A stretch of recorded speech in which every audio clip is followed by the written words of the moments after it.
Doctor ماہرنگ Baloch ایک ایسی MBBS doctor جو ہسپتال میں لوگوں کی زندگیاں بچانے کے بجائے سڑکوں پر اپنے بلوچ قوم کی زندگیوں کے تحفظ کی جنگ لڑ رہی ہے۔ کون ہے یہ ڈاکٹر ماہرنگ بلوچ؟ کیوں یہ ایک احتجاجی تحریک کا حصہ بنی ہوئی ہے؟ اور کیوں ایک ڈاکٹر کے پروفیشن کو چھوڑ کر آج کل سڑکوں پر بیٹھی ہیں؟ آج کی اس ویڈیو میں کمپلیٹ جانیں گے۔ یہ بات ہے 12 دسمبر 2009 کی، جب ڈاکٹر ماہرنگ بلوچ کے والد عبدالغفار بلوچ کو لاپتہ کر دیا جاتا ہے۔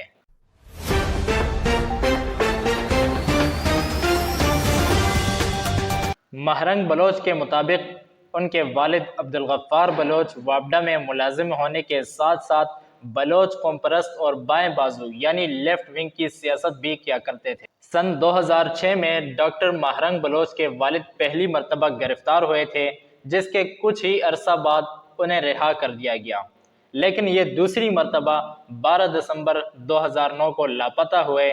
والد کے لاپتہ ہونے کے باوجود ڈاکٹر ماہرنگ بلوچ اور ان کے بہن بھائی کراچی میں زیر تعلیم رہے۔ ڈاکٹر ماہرنگ بلوچ کا کہنا ہے کہ ان کا تعلق صوبہ بلوچستان کے ڈسٹرکٹ کلات سے ہے اور وہ 5 بہنیں اور 1 بھائی ہیں۔ 12 دسمبر 2009 کو ان کے والد لاپتہ ہوتے ہیں اور 2011 میں ان کی مسخ شدہ لاش انہیں بیچ دی جاتی ہے۔ والد کی وفات کے باوجود ڈاکٹر ماہرنگ بلوچ اپنی تعلیم کو جاری رکھتی ہیں اور وہ اعلیٰ تعلیم حاصل کرنے کے لیے بولان میڈیکل کالج میں داخلہ لے لیتی ہیں، اور بولان میڈیکل کالج میں داخلہ لینے کے ساتھ ہی ڈاکٹر ماہرنگ بلوچ کا تعلق دوبارہ سے بلوچستان والوں کے ساتھ مضبوط ہوتا جاتا ہے۔ ڈاکٹر ماہرنگ بلوچ کا کہنا تھا کہ وہ بولان میڈیکل کالج میں نقاب کیا کرتی تھیں اور اپنی تعلیم پر توجہ دیتی تھیں۔ ان کا خیال تھا کہ وہ پہلے اپنی پڑھائی مکمل کر دیں، اس کے بعد پھر سیاست میں بھرپور کردار ادا کریں گی۔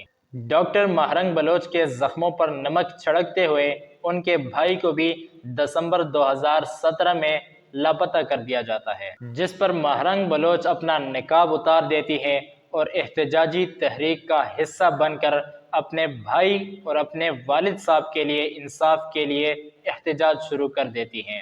ماہرنگ بلوچ کا کہنا تھا کہ جب 2017 میں میرے بھائی لاپتہ ہو گئے تو میرے اندر کا سیاسی کارکن بیدار ہوا۔ ماہرنگ بلوچ کا کہنا تھا کہ ان کے والد جب پہلی مرتبہ 2006 میں گرفتار ہوئے تو اس وقت وہ ایک کم سن چھوٹی عمر کی بچی تھیں، یعنی چھوٹی لڑکی تھیں، اور اس کم سنی کے باوجود چھوٹی عمر میں بھی وہ کوئٹہ پریس کلب کے سامنے ہونے والے احتجاج میں شامل تھیں، اور اس احتجاج کے دوران ماہرنگ بلوچ اپنے والد کے دوست ذاکر مجید بلوچ سے درخواست کرتی ہیں کہ مجھے بھی اس احتجاج سے تقریر کرنا ہے۔ ڈاکٹر ماہرنگ بلوچ کا کہنا تھا کہ وہ میری زندگی کی پہلی تقریر تھی، وہ ایسی تقریر تھی کہ جس میں میرے پاس الفاظ کم اور درد زیادہ تھا، اس لیے میں کچھ بھی کہنے کے بجائے زور زور سے رونے لگی اور صرف اتنا کہہ سکی کہ میرے والد کو رہا کیا جائے۔ ماہرنگ بلوچ کی تقریر کے بعد ذاکر مجید بلوچ نے بھی تقریر کی اور اس کے بعد وہ لاپتہ ہو گئے، جو کہ آج دن تک لاپتہ ہیں۔ ماہرنگ بلوچ کی سیاسی تربیت ان کے والد عبدالغفار بلوچ نے ہی کی تھی۔ ماہرنگ بلوچ کی سیاسی تربیت ان کے والد عبدالغفار بلوچ نے کی، اور عبدالغفار بلوچ کا کہنا تھا تم نے ڈاکٹر بھی بننا ہے اور سیاست بھی کرنی ہے۔ ڈاکٹر ماہرنگ بلوچ نے اپنے والد کی نصیحت پر عمل کیا اور آج بھی وہ بلوچ لانگ مارچ 2023 کا حصہ ہیں۔ بلوچ لانگ مارچ کے دوران ان پر کئی قسم کی مصیبتیں اور تکالیف آئیں، لیکن والد کی نصیحت کو مد نظر رکھتے ہوئے وہ اپنے حقوق کی جنگ لڑ رہی ہیں۔